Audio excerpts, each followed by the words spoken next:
तो इस वक्त ये बहुत बड़ी खबर, प्रेस कॉन्फ्रेंस की गई और प्रेस कॉन्फ्रेंस में डीजीएमओ की तरफ से लेफ्टिनेंट जनरल रणबीर सिंह की तरफ से यह ऐलान किया गया, पाकिस्तान के खिलाफ भारत हर एक्शन के लिए तैयार है। इस बात के संकेत देते हुए यह जानकारी भी डीजीएमओ की तरफ से दी गई कि इस बार 20 घुसपैठ की कोशिश जिन्हें नाकाम सेना की तरफ से किया गया, और यह भी जानकारी दी गई कि कल रात भी इसी तरह की कोशिश हुई है। पीओके में आतंकी गुटों के लॉन्च पैड पर सर्जिकल ऑपरेशन किया गया है। डीजीएमओ ने इस बात की जानकारी दी है।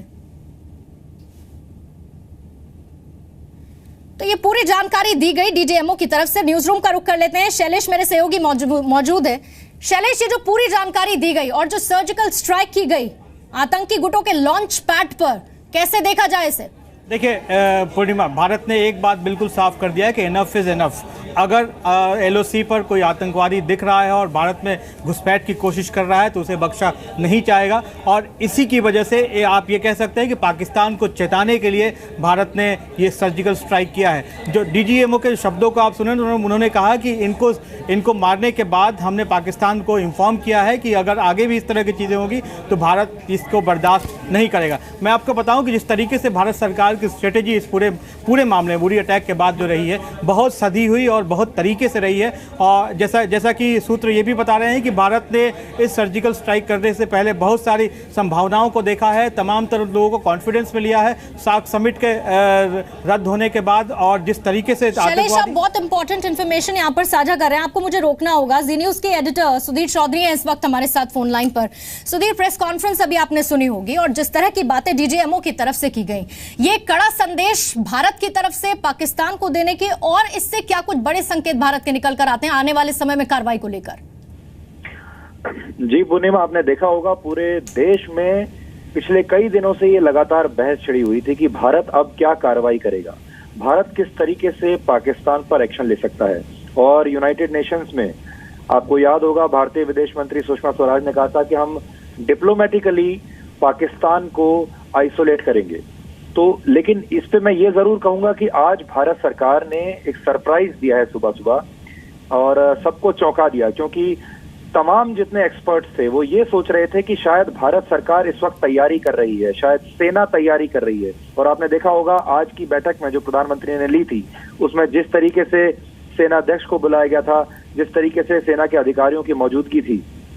और जिस तरीके से पिछले कई दिनों से प्रधानमंत्री लगातार सेना के अधिकारियों से बातचीत कर रहे थे, बैठकें ले रहे थे, उससे अब जाकर ये समझ में आया है कि ये प्लानिंग चल रही थी कि पाकिस्तान पर जो पाकिस्तान समर्थित आतंकवादी हैं उन पर अब एक्शन लिया जाएगा। इसका एक मतलब आप ये समझिए कि एक तरीके से भारत ने पाकिस्तान को ये कह दिया है कि अब पानी सर के ऊपर निकल चुका है और एलओसी को क्रॉस करके आतंकवादियों पर हमला करना, उनके कैंप्स पर हमला करना, पूर्णिमा ये बहुत बड़ी बात है। और आजाद भारत में मुझे याद नहीं है कि कभी भारतीय सेना ने शांति काल में इस तरह एलओसी को क्रॉस करने के बाद आतंकवादियों पर ऐसा हमला किया हो। लेकिन क्योंकि पूरे देश को इंतजार था, पूरे देश में इस तरह की बहस चल रही थी कि नरेंद्र मोदी के प्रधानमंत्री बनने के बाद क्या बदलाव आएगा और भारतीय सेना का जो रिएक्शन है क्या वो पहले के मुकाबले अलग होगा, तो इस बार वाकई ऐसा लगा कि रिएक्शन इस बार अलग है। और अंतर्राष्ट्रीय जो कम्युनिटी है उसको भी एक संदेश भारत ने ये देने की कोशिश की है कि बातचीत एक हद तक ठीक है, लेकिन इसके बाद अगर ऐसे हमले होंगे तो भारत अब बहुत ही अग्रेसिव स्टैंड लेगा। मैं आपको ये भी बता दूं कि ये जो सर्जिकल स्ट्राइक्स की गई हैं इससे पहले अमेरिका को कॉन्फिडेंस में लिया गया, ब्रिटेन और दुनिया के जो दूसरे बड़े देश हैं उनसे पहले बातचीत की गई थी। और हमेशा ये कहा जाता है कूटनीति में भी और रणनीति में भी कि गुस्से में उसी वक्त कोई एक्शन नहीं लेना चाहिए, उसी वक्त कोई फैसला नहीं लेना चाहिए। तो भारत सरकार ने एक अच्छा वक्त लिया जिसमें उन्होंने कंसल्टेशंस किए, अंतर्राष्ट्रीय स्तर पर लोगों से, बड़े बड़े देशों से बातचीत की, और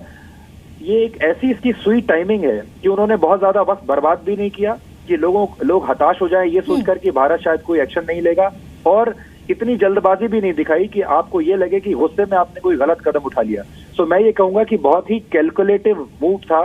ये भारतीय सेना का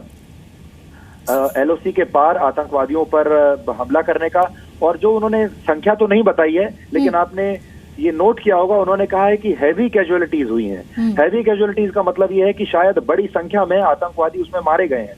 और इसको आप ये कह सकते हैं कि ये डिप्लोमेटिक जो स्ट्रैटेजी है और मिलिट्री स्ट्रैटेजी उसका एक मिश्रण है, जहां भारतीय सेना एलओसी पार करके हमला करती है, लेकिन उसके बाद तुरंत जो मिनिस्ट्री ऑफ एक्सटर्नल अफेयर्स है वो भी टेक ओवर कर लेती है और वो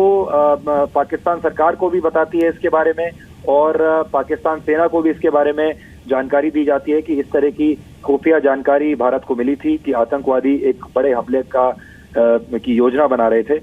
देखिए, खास बात यह है कि ऐसा नहीं है कि आतंकवादी इससे पहले ये सब नहीं करते थे, योजनाएं नहीं बनाते थे, या भारत के बड़े शहरों पर आपने देखा होगा अक्सर ऐसी इंटेलिजेंस इनपुट्स आते रहते थे कि भारत के बड़े शहरों पर आतंकवादी हमले की योजना बना रहे हैं। लेकिन ये जो कार्रवाई की गई है ये अभूतपूर्व है जी। और इस कार्रवाई का मतलब बहुत बड़ा है, जो कि पाकिस्तान को अब समझना चाहिए और अंतर्राष्ट्रीय जो समुदाय है, जो इस दुनिया के बड़े बड़े देश हैं, उनको भी अब समझना चाहिए। तो मैं तो इसको इस तरीके से कहूंगा पूर्णिमा की एक तरीके से ये इतिहास रचा है भारतीय सेना ने